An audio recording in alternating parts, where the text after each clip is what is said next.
Anaran Jesosy amin'ity alarobia fahadimy volana marsa ity. Ny rapsodiny famarinana an'io dia mitondra ny lohahevitra hoe fantaro ireo tsara ao anatinao. Ny teny fanokafana dia nalaina avy ao amin'ny bokin'ny Filemona toko voalohany andininy fahaenina mivaky toy izao amin'ny anaran Jesosy. Mba hiasa mafy ho an'i Kristy ny fiombonana avy amin'ny finoanao amin'ny fahalalana ny zavatra tsara rehetra izay ao anatinareo ao amin'ny Kristy Jesosy. Tamin'ny fandalinana nataontsika teo aloha dia nanazava hoy ny lehilahin'Andriamanitra ny teny feno fahatakarana izay nambaran'i Paoly apôstôly ao amin'ny Romanina toko 5:20 andininy 7:20. Raha nilaza ny fikasany hitsidika ny fiangonana Romanina izy. Hoy izy hoe: ary fantatro fa raha makany aminareo dia omba ny fahafenoany ny fitahiany filazantsara ny Kristy. Raha afaka nandeha tamin'ny fahafenoany ny fitahiany filazantsara Paoly dia enao koa. Izany no antsonao. Maro anefa no sahirana hoe ahoana no fomba andehanana amin'izany zava-misy izany. Ahoana no andehanana amin'ny fahafenoany ny fitahiany filazantsara ny Kristy.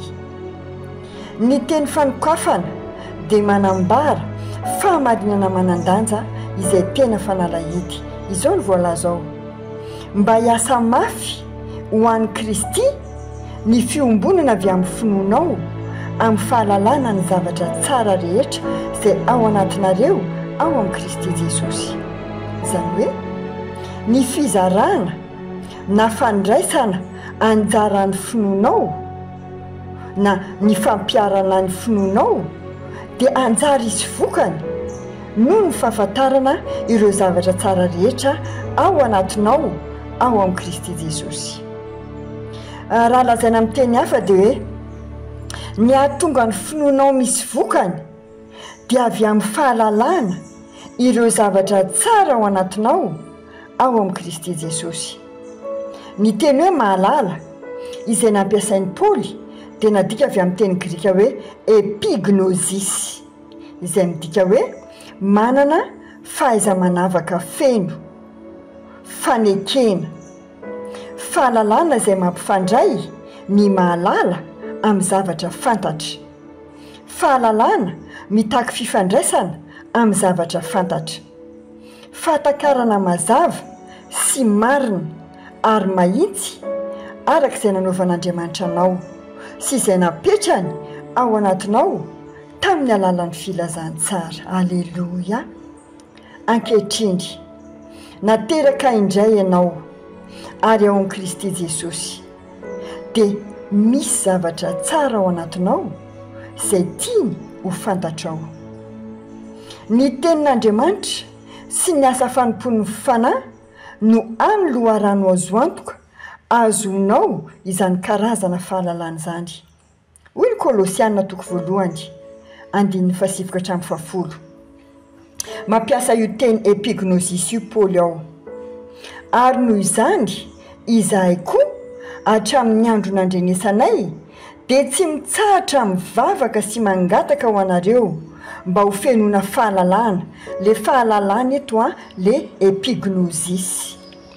Ho fenoana fahalalana tsara ny sitrapony anareo amin'ny fahendrena sy ny fahazavan-tsaina rehetra avy amin'ny fanahy.